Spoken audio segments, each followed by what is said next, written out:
Regarde ce paysage de dingue, Stan. C'est magnifique. Regarde à droite, Nico.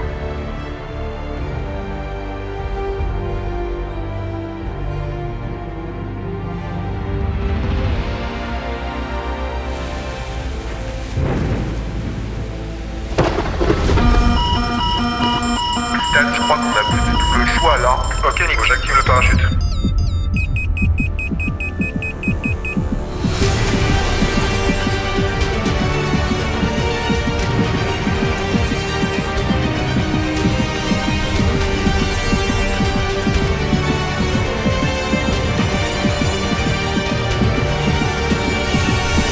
Stan, on a réussi.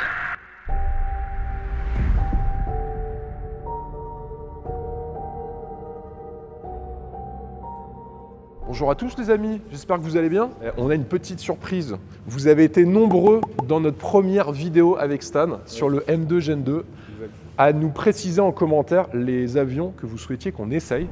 C'est chose faite, on vous a écouté et ça va être le cas dans toutes les vidéos. Donc mettez en commentaire les avions que vous souhaitez qu'on teste avec Stan en vol si possible. On va essayer de le faire quasi systématiquement. Ça ne va pas être toujours possible, notamment pour des gros jets d'aviation d'affaires. Et il y en a un qui est ressorti plus que les autres, c'était le Cirrus Vision Jet SF50. Ouais, un avion très rare en fait. Il y a un vrai marché, on le sait, sur l'aviation d'affaires aux États-Unis. Il y a le marché européen qui est forcément un peu plus timide, mais il y a un peu plus de 500 exemplaires aujourd'hui qui ont été vendus. On a un avion qu'on a dans notre réseau aujourd'hui, qu'on connaît et qu'on a pu tester en vol ensemble. On va vous le présenter aujourd'hui et on a pas mal de choses à dire sur l'avion. Ce qu'il faut savoir, c'est que le Cirrus Vision Jet, c'est un jet qui a tout simplement révolutionné l'aviation d'affaires. Alors, il est certifié depuis 2016, date de sa commercialisation par la FAA. La FAA qui est la fédérale. La Federal Administration qui permet aujourd'hui de certifier les avions au niveau de l'administration américaine. On a la même chose en Europe, c'est l'EASA. Cet avion a aujourd'hui les deux certifications, il peut donc voler sur les deux continents et on a aujourd'hui un avion qui est immatriculé pour pouvoir voler dans les deux États. Voilà. Alors depuis 2016, date de son lancement, il faut savoir qu'il y en a plus de 500 qui ont été vendus par le constructeur Cirrus. Et surtout, ce qu'il faut savoir sur cet aéronef, c'est qu'il est destiné à des pilotes propriétaires qui peuvent le piloter sans nécessairement avoir besoin d'un copilote. Mais surtout, c'est un avion qui est connu pour une chose. Et vous l'avez précisé dans vos commentaires dans notre dernière vidéo, c'est qu'il est équipé d'un parachute balistique. Et ça, c'était directement proposé de série sur la génération G1. Et à partir de la génération G2 et G2+, il y a des éléments de sécurité supplémentaires qui ont été ajoutés, comme notamment l'autoland, qui est maintenant de série sur la génération G2+. Exact. On va vous parler de tout ça, bien sûr, avec Stan dans cette vidéo. On va détailler toutes les caractéristiques sur l'extérieur, ses capacités, jusqu'où vous pouvez voler avec cet avion. Ensuite, on va vous détailler la cabine, bien sûr toute l'avionique de l'avion. Oui. Et puis cette fois-ci, on a pris les commandes. Tu as fait un voyage avec moi. On est parti d'Allemagne. Mengen, on est parti d'un petit aérodrome.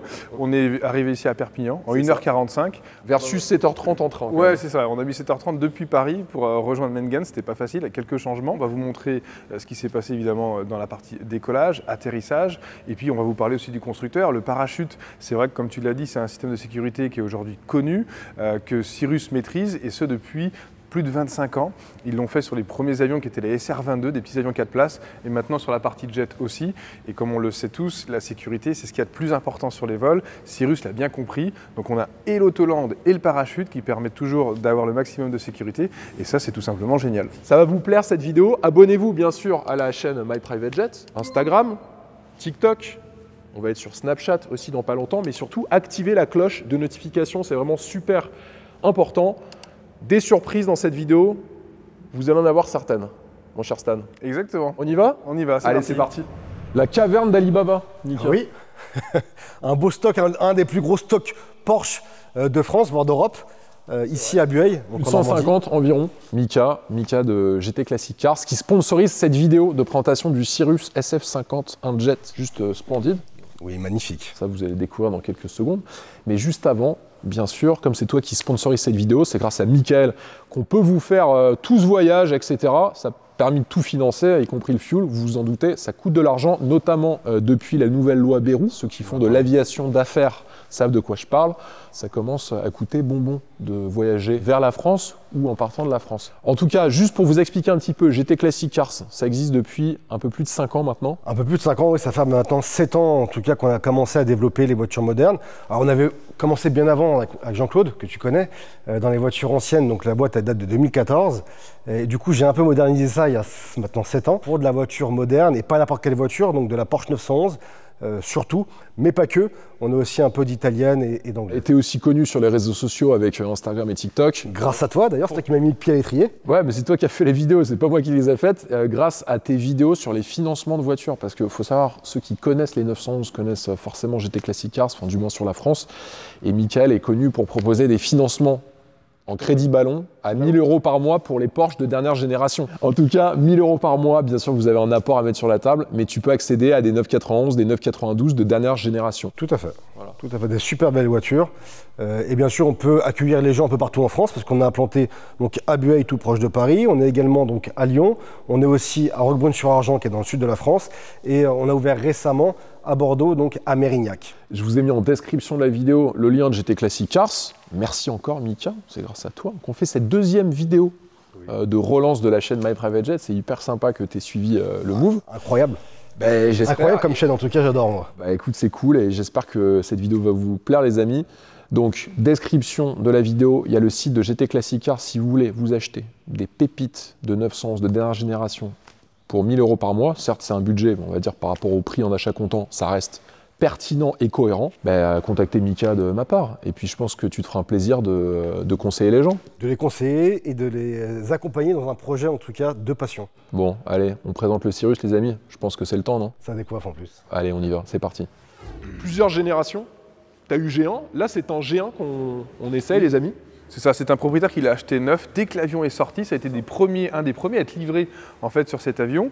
Et aujourd'hui, l'avion a été éprouvé. On a plus de 1000 heures en fait, d'usage sur cet avion. On sait ce qu'il en est de la maintenance, de sa fiabilité. Et on a un vrai recul sur l'usage du SF50 ici. G1, c'était 2016-2019. G2, c'est 2019-2022. Et G2+, c'est ce que vous pourrez trouver maintenant sur le site internet de Cirrus depuis 2022 environ. Très peu d'évolution entre le G2 et le G2+. C'est vraiment entre le G1 et le G2 qu'il y a eu quand même pas mal de choses qui ont changé. On va vous les expliquer. Exactement. On a toujours le monoréacteur. Ça n'a pas changé. C'est le Williams FJ33 5A. 5A, exactement. C'est le petit frère en fait du FJ44 qu'on a vu ensemble sur le M2 Gen 2 il y a 15 jours de ça. C'est un réacteur qui est très efficient, qui est aussi très léger. 134 kg seulement. C'est incroyable. Ouais, c'est vraiment pas beaucoup. 305 nœuds en vitesse max sur G1 et en fait sur G2 et G2+, ça passe de 305 à 311. Oui. Mais surtout en fait ce qui change beaucoup. On est à 28 000 pieds, on est à 8 500 mètres et là on est monté un peu forcément, on passe à 9 500 mètres, donc 31 000 pieds. Il y a un truc que nous on adore dans l'aviation, c'est que plus on monte, plus notre densité d'air diminue un peu, donc on augmente notre vitesse, on a donc moins de résistance et surtout c'est la température qui diminue. Il y a un truc que nos moteurs adorent et que les réacteurs adorent, plus la température est froide, plus on va avoir une combustion qui va avoir de l'efficience. Dans un même volume d'air, on a donc un peu plus d'oxygène et finalement, le moteur a un meilleur rendement. C'est pas grand-chose, c'est 6 degrés d'écart, mais pour le moteur, ça a une vraie importance et c'est ça qui fait que l'autonomie aussi augmente. On passe de 1150 nautiques à 1275, donc on gagne quand même 125 nautiques, ça fait à peu près plus de 200 km. Exactement, et ça a une vraie importance parce que sur les mêmes trajets qu'on effectuait auparavant, le fait de pouvoir monter, ça veut dire que lorsque je me pose sur mon aéroport, j'ai donc un peu plus de carburant qui me reste dans mon réservoir, donc toujours un peu plus de sécurité en cas de déroutement, en cas de changement météo. Et ça, ce qu'on adore aussi, c'est toujours pareil, on en revient à la même chose, c'est de la sécurité. Plus je garde de carburant, plus j'ai une capacité de temps à réfléchir et de meilleures options. En termes de sécurité, d'ailleurs, pour vous faire la petite comparaison, vous avez fait un tableau qu'on vous met en insert entre G1, G2 et G2+. Alors sur les 3 générations, vous avez le parachute balistique. Ça, c'est de série. C'est Cirrus qui a toujours fait ça, sur tous ses avions depuis 25 ans. En revanche, l'Autoland, donc ce système qui vous permet, si par exemple le pilote perd connaissance, vous appuyez sur un bouton, on vous le met en insert, et grâce à ce bouton, en fait, l'avion va aller se poser dans l'aéroport le plus proche et il va être guidé par les contrôleurs aériens, c'est ça? Alors, il va communiquer vraiment avec les contrôleurs automatiquement. C'est-à-dire qu'à partir du moment où on utilise cette fonction d'Autoland parce que vous avez un pilote qui fait un malaise, parce que vous avez quelque chose qui se passe mal en vol ou que vous perdez le contrôle d'un des systèmes, l'avion va automatiquement adapter sa vitesse, il va automatiquement prévenir les contrôleurs aériens en changeant la fréquence, donc en passant sur 121.5 qui est la fréquence d'urgence. Il change également son code transpondeur, il va passer sur 7700 qui est aussi le code d'urgence. Les contrôleurs à ce moment-là comprennent instantanément qu'il y a donc un code d'urgence sur cet avion et l'avion va adapter sa trajectoire, trouver l'aérodrome le plus proche, se poser, freiner et attendre que les pompiers et les secours arrivent. Il y a d'autres constructeurs d'avions qui le proposent, cette technologie, mais en tout cas, en plus du parachute, c'est vrai que c'est quelque chose qui va rassurer les pilotes propriétaires. Ce n'était pas disponible sur G1. En revanche, sur G2, c'était disponible en option pour 170 000 $ quand même comme option. Et sur G2+, maintenant, c'est de série. C'est de série. Voilà. En fait, le constructeur a remarqué une chose, c'est qu'à partir du moment où vous mettez des options qui concernent la sécurité, sur un avion qui coûte près de 4 millions de $, on peut commencer à en parler, c'est quand même un vrai budget.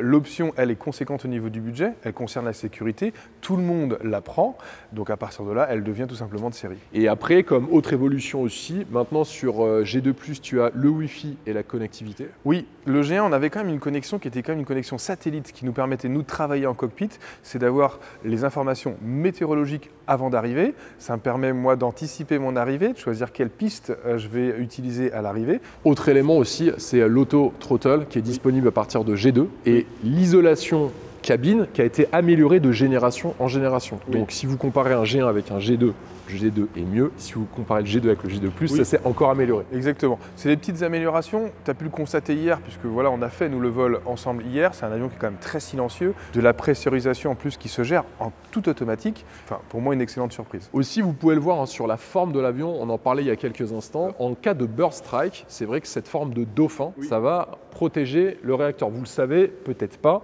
Mais effectivement, le bird strike, c'est ce qui avait provoqué dans l'Hudson l'amérissage de l'avion de ligne. L'Airbus, il y a eu, exactement. Bird strike, c'est-à-dire que des oiseaux ont en fait heurté les réacteurs, sont rentrés dans les réacteurs. Ils sont rentrés en collision directement dans l'avion. Alors, ça peut détruire effectivement un radome, hein, ce qu'il y a devant l'avion. Ça peut surtout détruire des réacteurs.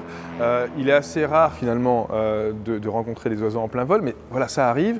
La conception même de cet avion, tel qu'il a été dessiné, permet de protéger le réacteur. Et ça, c'est une vraie sécurité aussi. Au niveau de ses dimensions, envergure, 11,79 m, exact. 9,42 m de long. Position des ailes, c'est assez bas, hein. On le voit par rapport à d'autres avions. Et surtout, on a un empennage qui est en forme de V. Oui, exactement. Ça, c'est atypique. C'est très atypique. On est obligé de l'avoir en empennage en V et non en empennage en T, comme un empennage classique. Pourquoi? Parce qu'il faut bien que le flux du réacteur et la propulsion passent la puissance sur l'arrière de l'avion, et donc on est obligé d'avoir cette configuration. Alors moi j'adore parce que ça lui donne vraiment un design d'avion un peu chasseur, tu vois, et ça limite aussi la traînée. Tu sais, il y a un avantage à avoir l'empennage en V, c'est qu'on a quand même la dérive en moins, et donc ça limite aussi la traînée et le poids. Autre point, le poids justement, 1610 kg à vide sur la balance. Je dis bien à vide, hein, parce que là on peut quand même mettre beaucoup de carburant. Exact. C'est vrai qu'on n'a pas une capacité d'emport qui est complètement folle dans cet avion. Même s'il y a plusieurs configurations, on va y revenir dans la cabine. Oui. 2-3 petits éléments supplémentaires hein, sur ce moteur. Alors, on a le FADEC, Full Authority Digital Engine Control. Ça, c'est un système qui est important. Ça permet d'avoir la gestion du réacteur en full automatique. Il va gérer la puissance, en optimiser évidemment sa consommation. Et ça, c'est aussi très facile d'usage. Alors la consommation, on l'a remarqué pendant le vol, c'était indiqué, on est environ 1 gallon par minute. C'est à peu près 1 gallon minute. Ça, ouais, donc par heure, c'est 55-60 gallons. Ouais, c'est ça. Ça va dépendre à quelle vitesse on va utiliser l'avion. Hier, on l'a vraiment utilisé à une vitesse élevée. Distance pour décoller, 619 mètres. Atterrissage, 631 mètres. Exact. Alors, on a des freins Béringer hein, qui ont été installés là-dessus. Qui ont été installés, qui ne sont pas forcément d'origine sur cet avion, qui permettent de diminuer encore ces distances qu'on vient d'annoncer, qui sont les distances d'origine du constructeur. C'est déjà très court, hein, 600 mètres pour pouvoir se poser sur cet avion. Ça veut dire qu'on a quasiment tous les aérodromes qui sont disponibles et on peut aller vraiment partout. Sauf Courchevel peut-être. Il faut vraiment sur Courchevel avoir, en plus du freinage actif de l'avion, des systèmes de reverse qui permettent d'arrêter l'avion plus facilement. Donc ça veut dire que par exemple, si tu veux te poser au Groenland, quand il neige, avec un avion comme ça va être compliqué, non? Ça va être compliqué, on va éviter les pistes qui sont ce qu'on appelle contaminées, c'est-à-dire avec énormément de pluie ou de la neige, mais ça va être des conditions très rares. Les ailes de cet avion, il faut qu'on en parle, on a quand même une capacité importante au niveau du carburant, 1100 litres au total dans les deux ailes. On a une aile qui est aussi dégivrée, on en parlera tout à l'heure. C'est le volet que je voulais te montrer, parce que tu vois que le volet qui est ici, il est très long, il est très large. Il permet d'être déployé à des vitesses qui sont très élevées. Donc ça veut dire qu'on peut faire des arrivées hyper rapides sur les aéroports et on gênera personne, même pas un Airbus, même pas un Boeing. Alors le point bien sûr que tout le monde attend sur cet avion, c'est le CAPS. Donc c'est un parachute qui va se déployer à l'aide d'une roquette à une vitesse maximum de 187 nœuds. Et en fait, ce qui va se passer, c'est que lorsque le parachute va être éjecté avec cette roquette. L'avion va forcément être tracté en arrière, il va commencer à s'incliner et là il va descendre avec une vitesse de chute d'environ 1500 pieds par minute. Exactement. Et l'altitude minimum à laquelle vous pourrez le déployer, c'est... On parle plutôt de 700 pieds. Okay. C'est vrai que le temps de déclencher le parachute qui puisse évidemment se gonfler, freiner l'avion, donc 700 pieds, on est aux alentours de 250 mètres du sol pour avoir le temps d'amortir justement la chute de l'avion. On vous montrera à l'intérieur dans la cabine comment on fait pour le déclencher, c'est vraiment simple d'ailleurs. Alors hier, on a le propriétaire qui nous précisait plusieurs éléments en fait. Lorsque le parachute est déclenché, il y a des équipements qui vont automatiquement se déployer. Ouais, qui vont gérer. La première chose, c'est la vitesse. C'est-à-dire que si vous actionnez le parachute à pleine vitesse en croisière, évidemment, on ira trop vite. Donc, on peut actionner la manette, mais l'avion va réduire, lui, sa puissance pour réduire sa vitesse.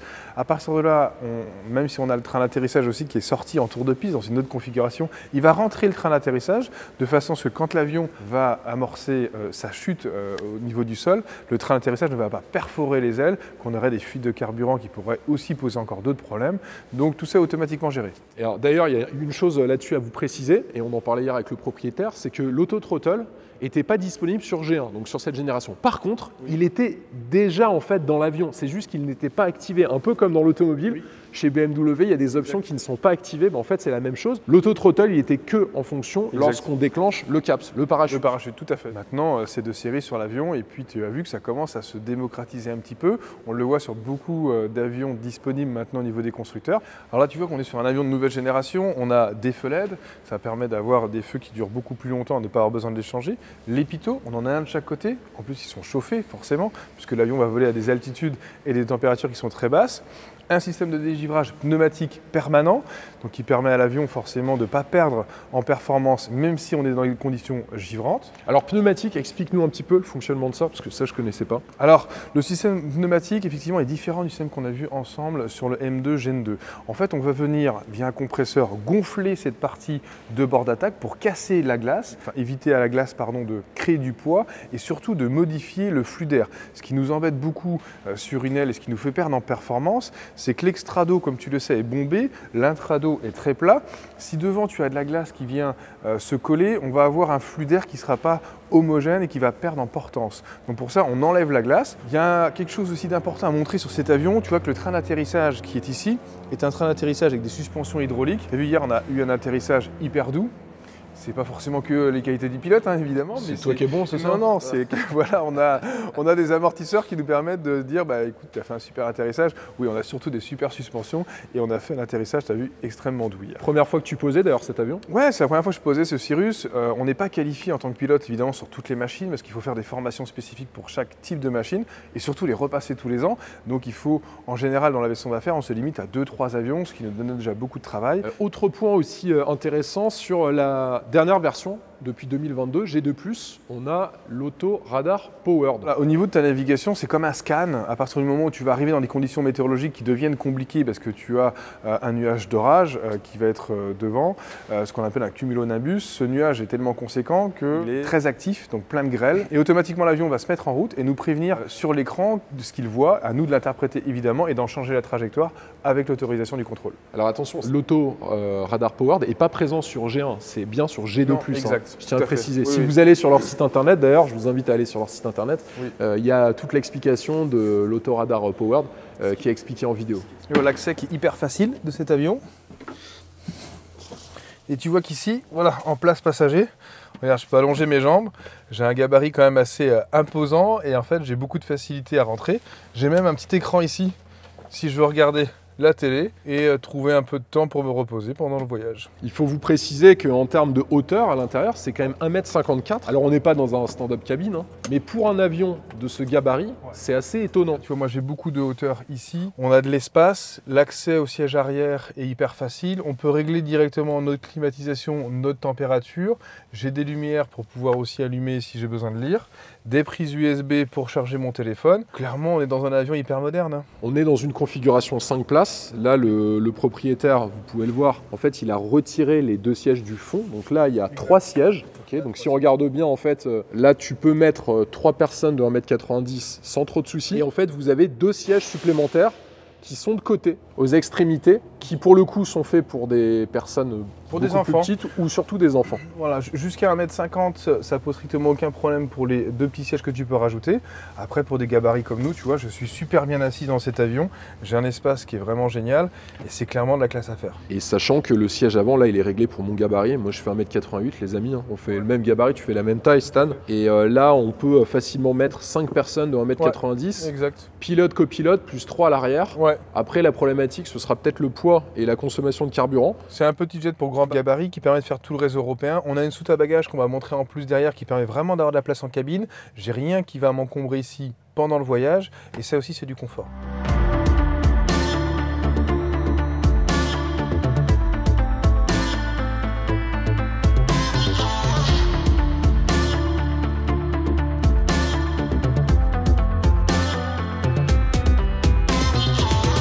Passons maintenant à l'avionique. Là, on est sur le Garmin Perspective Touch Plus. Ouais, C'est ça. c'est un super système, tout à fait, qui est une évolution du Garmin 3000. 2 écrans. Ceux-là ne sont pas tactiles, c'est 14 pouces. Ce sont les systèmes qui sont monitorés par les 2 GPS que tu vois là. Et puis cette partie écran ici va commander la partie radio et transpondeur. 2 systèmes intéressants. Le SVT. On l'a pas sur ce G1, on l'a sur le G2+. Alors effectivement, ça nous permet à travers les écrans de voir directement notre piste, de voir notre environnement, si on est en montagne, si on a des choses qui sont forcément à l'encontre de notre sécurité. Et puis on a le pilote automatique ici avec tous les systèmes accessibles avec beaucoup de facilité. Alors il y a un truc qui est déjà génial sur le pilote automatique que tu vois ici, c'est ce bouton-là, le LVL, qui permet à l'avion, lorsque tu es dans un virage engagé, dans une position très inconfortable qui va à l'encontre de ta sécurité, d'appuyer dessus. Automatiquement l'avion va reprendre les ailes à plat, va reprendre une assiette correcte pour te mettre en toute sécurité. Alors, il y a d'autres éléments, toi, quand tu as piloté l'avion. Qu'est-ce qui t'a marqué sur cet avion? Alors, ce qui m'a vraiment marqué sur cet avion, c'est son ergonomie. Tu le vois et on le verra au fur et à mesure des avions qu'on va utiliser ensemble. On a des plafonniers qui sont très encombrés avec énormément de boutons, beaucoup de fonctionnalités. Là, on a une simplification dans l'usage qui nous permet d'utiliser avec beaucoup de facilité l'avion et tout est à portée de main. Regarde, mes systèmes ici, le GPS, j'ai la capacité à gauche d'utiliser toutes les fonctionnalités et regarde, toi aussi, tu as accès à toutes ces fonctionnalités. Donc, il est très ergonomique, cet avion est très bien pensé. Regarde, un détail assez rigolo, c'est ce bouton. On a l'impression de démarrer une voiture. C'est un bouton qui permet de démarrer et d'arrêter l'avion. Et c'est un peu la sensation qu'on a quand on rentre dans cet avion, c'est de rentrer dans une voiture volante. Alors moi, ce qui m'a le plus étonné quand je me suis assis à l'avant, c'est l'espace. Parce que tu peux régler via déjà le siège la longueur de l'assise. Oui. Ça, c'est top. Et c'est vrai que des gros gabarits vont être limite mieux installés là-dedans que dans un M2 Gen 2. Et en tout cas, l'accès est très facile. Tu vois, on a une porte centrale qui nous permet, nous, de rentrer avec facilité dans le cockpit. La porte centrale, elle permet aussi aux passagers de rentrer avec beaucoup de facilité. On voit aussi que c'est un avion de nouvelle génération. Il a été conçu pour avoir de l'espace. Autre point, on parlait tout à l'heure du parachute. Donc alors là, pour le déclencher, bon, on va pas faire un trou dans le hangar. Non, c'est pas le but aujourd'hui. Simplement, on peut montrer qu'on a une petite goupille. Ça fait partie de la procédure de démarrage de cet avion. Avant de partir en vol, on doit enlever cette petite goupille ici pour bien avoir un parachute accessible par les passagers. Si tu laisses cette goupille-là et que tu n'as pas fait ton briefing passager avant et que tu tombes dans les pommes, les passagers auront beau tirer sur cette manette, le parachute ne pourra pas sortir. Je l'enlève pour partir en vol. Ensuite, les passagers pourront, à n'importe quelle vitesse d'ailleurs, actionner cette manette-là avec beaucoup de facilité d'accès pour la partie cabine. Et l'avion, on l'a dit ensemble, va gérer sa puissance et va gérer tout pour se poser. Entre le CAPS et l'Autoland, c'est quand même un avion qui est axé vers la sécurité de son conducteur, enfin son pilote, mais aussi de ses passagers. En fait, on l'a vu ensemble l'autre jour avec le M2 Gen 2. Tu te souviens, je t'ai dit, effectivement, Nico, à partir du moment où je perds un réacteur pour un burst strike, la collision avec un oiseau, par exemple, je peux continuer de monter avec un seul réacteur. Là, on est donc dans une autre philosophie. On a qu'un moteur. Ça permet de rendre l'avion plus efficient au niveau de sa consommation, c'est vrai. Mais si je perds ce réacteur, je n'ai donc pas d'autre solution pour m'opposer que le parachute. Donc la philosophie est différente. Je dirais pas que c'est avec plus de sécurité qu'on vole en ayant et un parachute et un réacteur plutôt que 2 réacteurs. Juste une philosophie différente. Aussi, autre chose, c'est le fait que maintenant, tu as une application qui s'appelle la Cirrus IQ. Tu peux regarder le niveau du carburant, tu peux regarder la tension de la batterie, la température moteur. Tu peux aussi regarder le statut des portes et de la verrière, les données d'altimètre et de pressurisation. Et tu peux vérifier si le système de pressurisation est fonctionnel avant le départ, directement à partir de ton application. Et oui, en fait, c'est ce qui est génial, c'est que par exemple, avoir accès à la tension de la batterie, c'est très important pour nous. Pourquoi? Parce que sur un aérodrome ou sur un aéroport, si l'avion reste quelques temps et que la tension de batterie est trop faible, je ne pourrais pas démarrer mon avion. Il faut donc que je fasse appel à une assistance qui va me donner ce qu'on appelle un groupe de parc, me donner une puissance complémentaire pour démarrer l'avion. En ayant tout sur l'application, c'est une facilité d'usage. Aussi, moi, en tant que novice, ce qui m'a marqué, c'est bien sûr bon, la position des joysticks. Ça te permet d'avoir plus de place au niveau des genoux, d'être plus proche de ton avionique, de tes écrans. Et aussi, autre point, c'est la visibilité. On a derrière qui est vraiment hyper large, oui, avec une visibilité sur son environnement qui est top. Et ça te permet immédiatement d'un simple coup d'œil de le faire et surtout de bien voir ce qui se passe devant toi. Oui. On parlait de la visibilité dans les Piper. Tu prends M700 Fury, elle est assez restreinte. C'est pas la même. On a ici la gestion du fuel pour pouvoir prendre le carburant à gauche, à droite ou en automatique directement dans les deux ailes. La gestion de la manette des gaz. Les volets, tu vois qu'on peut les sortir à 190 nœuds, donc c'est une vitesse très élevée, on fait des approches rapides. Là, tu vois qu'on a ici les masques à oxygène, hyper facile d'accès. Alors, c'est la première chose à mettre lorsqu'on a un des problèmes sur l'avion, c'est déjà de nous sauver pour donner après les procédures à nos passagers et pouvoir continuer à voler en toute sécurité. On a quelque chose d'important aussi à montrer sur cet avion, on n'en a pas beaucoup parlé, c'est le joystick. Tu as vu qu'il a une prise en main qui est très facile ici et qui est très précis et moi qui me donne vraiment envie de piloter parce qu'on a une accessibilité facile, j'ai rien qui me gêne pour piloter et ça je trouve ça vraiment génial.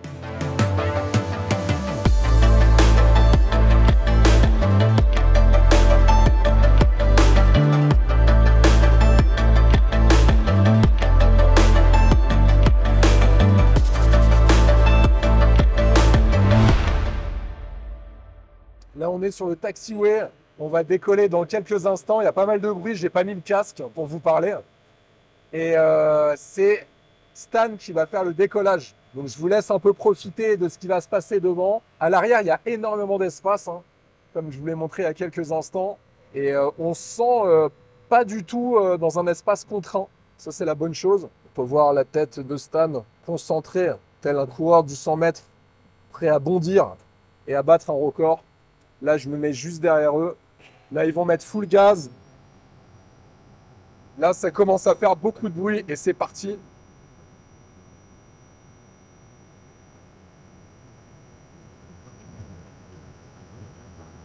Là, on va décoller à 85 nœuds. Je vous laisse profiter. Oh, ça fait une bonne accélération de voiture de sport. Et là, ça commence à décoller. C'est extrêmement doux en fait. On pourrait croire que quand on est à l'intérieur, l'avion en fait est un petit coucou et en fait pas du tout. Hein. En termes de sensation de vol, c'est hyper agréable. Et on a la chance aujourd'hui d'avoir un temps en plus magnifique. Donc c'est vraiment top.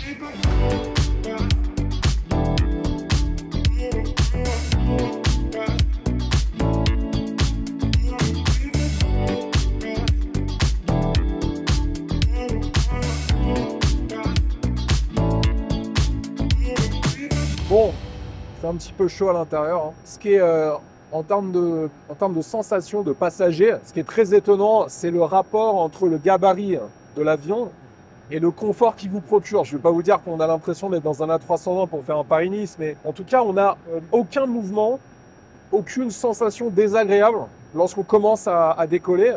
Et pourtant, quand on le voit de l'extérieur, on se dit que ça va trimballer dans tous les sens. Et en fait, pas du tout. La puissance, elle compense énormément. C'est un petit peu comme en moto ou en voiture quand vous accélérez à fond. Vous savez, ça annule, ça neutralise un petit peu les quelques mouvements latéraux qu'on peut avoir. Et ça, on le ressent vraiment quand on est en passager. Là, j'ai vraiment strictement aucune secousse désagréable qui m'empêcherait d'apprécier le paysage qui est à côté de moi. Regardez plutôt.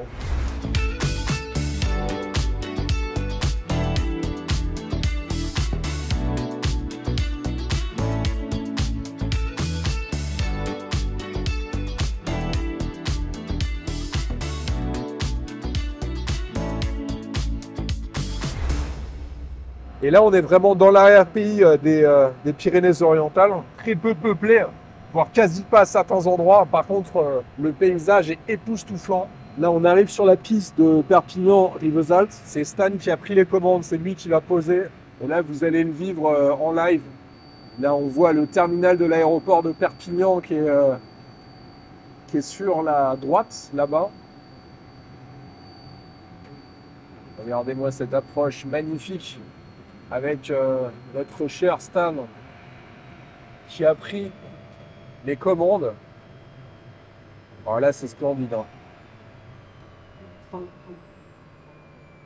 Splendide.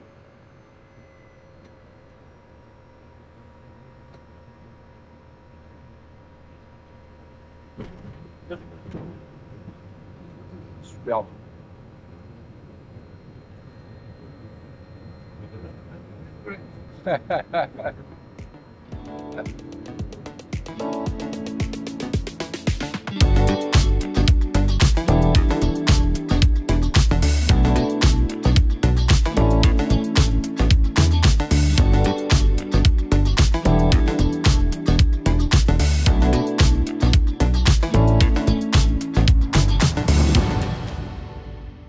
Il faut maintenant conclure le test de cet avion que vous avez été nombreux à nous demander. Encore une fois, c'est un point important. Mettez-nous en commentaire les avions que vous souhaitez qu'on vous présente dans les vidéos. La dernière fois, on a eu une dizaine d'avions que vous nous avez soumis en commentaire. Là, on ne bosse que sur ces 10 avions. Donc, mettez-nous bien les avions que vous souhaitez. On va tout faire avec notre équipe, parce qu'on a une équipe derrière qui s'occupe de contacter les gens, en plus de ce qu'on fait nous, qui va s'occuper de contacter tous les avionneurs ou des propriétaires de ces avions pour qu'on essaye de vous présenter ces avions. C'est vraiment le but de la chaîne. C'est une chaîne pour les passionnés, mais pas que, aussi pour les gens qui veulent découvrir de nouveaux aéronefs ou tout simplement des aéronefs qui n'ont pas été présentés jusqu'à maintenant. C'était le cas en français de ce Cirrus. Le Cirrus est un avion extrêmement rare, on le sait, c'est moins de 5 avions, en tout cas présents aujourd'hui en France, connus. On a présenté cet avion-là. Ravi d'avoir volé avec toi sur cet avion. Moi, j'ai pu avoir des sensations assez incroyables aux commandes, voir que c'est un avion qui est très précis, c'est un avion qui est très performant, ça monte très vite. On a volé à plus de 8000 mètres d'altitude. Les 8000 mètres d'altitude, on les a atteints en moins de 20 minutes. Donc ça, c'est une performance qui est incroyable. Le rayon d'action est dingue aussi parce que 2000 km, quand on regarde, on peut vraiment couvrir toute l'Europe. Moi, ce que je retiens, c'est que c'est le jet privé le moins cher aujourd'hui en 2025, en neuf, je parle bien en neuf. Un des plus sécurisants, avec son système de parachute, son autoland, auto-throttle aussi, en termes de sécurité, c'est top. On a aussi le système du radar météo sur les G2+. Ça commence à faire beaucoup d'équipements qui sont là pour, bien sûr, améliorer l'expérience de pilotage de son pilote propriétaire et qui pourra, au passage, piloter seul, sans nécessairement la présence d'un copilote. Alors c'est un marché effectivement qui est très concentré sur le propriétaire pilote, mais en fait on le sait, c'est des avions qui sont sur du pilotage qui peut être fait aussi par des pilotes professionnels. Vous pouvez être une entreprise qui a des besoins de déplacement, vous avez un avion que vous pouvez acheter dans l'entreprise, on en parlera, on fera je pense une vidéo là-dessus. Je me permets là-dessus, c'est vrai qu'on a reçu des emails la dernière fois et vous avez été nombreux à nous demander combien coûtent les vols, mais surtout combien coûte la détention de ce genre d'avion. Alors nombreux, j'exagère, on a reçu 11 emails comme ça. Si vous souhaitez des informations sur la détention d'un avion, envoyez-nous un email parce qu'en fait Stan, j'avais oublié de le préciser lors de la première vidéo, Stan c'est aussi son métier, c'est une partie de son métier. Si vous souhaitez avoir ce genre d'informations, envoyez-lui un email. Par exemple si vous souhaitez acheter ce genre d'avion, que ce soit un petit aéronef, même un gros, parce que la dernière fois on a eu un abonné qui nous a sollicité pour un jet à plus de 25 millions d'euros. Oui, c'est ça. Et il en a déjà un, lui, à titre personnel. Envoyez-nous un email, on vous le met en description de la vidéo, et comme ça, on pourra vous donner toutes ces informations. Nous, ce qu'on fait, on vend des avions depuis 10 ans au sein de ma société, donc RDG. C'est un accompagnement pour écouter le cahier des charges, le besoin de l'entreprise, c'est souvent quand même des entreprises. Une fois qu'on a un cahier des charges, on est capable d'établir un type d'avion qui correspond à son usage, nombre de passagers, distance de piste, le range, donc l'autonomie dont la personne a besoin, et puis évidemment le coût de fonctionnement. Et vous verrez qu'avec ce type d'avion, ça commence à être vraiment accessible et ça devient un outil de travail qui peut vous permettre en tout cas de faire grandir aussi l'entreprise. En tout cas, moi j'ai pris beaucoup de plaisir les amis dans ce vol. Encore une fois, un vol inattendu parce que tu m'as prévenu avant-hier pour un tournage aujourd'hui. Donc merci à toi Stan, c'était top, super décollage et atterrissage. Bon franchement j'y connais pas grand chose mais en tant que passager c'était super doux et c'est un peu ce qu'on recherche. Très aussi agréable en tout cas l'avion aux commandes, c'était un vrai bonheur. Il faudra aussi remercier bien sûr le propriétaire qui souhaite rester discret. Oui, ça fait des années que je le connais, nous on travaille aussi un petit peu avec lui forcément, donc voilà, un grand merci à lui, c'est génial d'avoir cet avion à présenter. On en a plein d'autres qu'on va vous présenter, qu'on est en train de préparer et la liste de tournage s'agrandit tout simplement. Et il y en a même beaucoup là sur avril-mai, c'est assez fou d'ailleurs. C'est assez chargé et puis on va même changer de continent si ça c'est cool. Hein. Ouais, avec des jets, alors là c'est tout petit, là vous allez voir les prochains, vous allez juste halluciner, je savais même pas qu'on faisait des jets aussi grands. Ouais, on va en parler, on va montrer à quoi aussi servent ces avions, ces grands avions. On va faire des longs voyages ensemble Nico et je crois qu'on n'a pas fini de montrer pas mal de choses. Hein. L'envers du décor en tout cas, ce sera sur cette chaîne. Bon, abonnez-vous sur YouTube à la chaîne My Private Jet, mettez un pouce bleu, c'est super important pour gagner en référencement. S'il y a une chose à faire, c'est le pouce bleu. Je pense que c'est la chose la plus importante.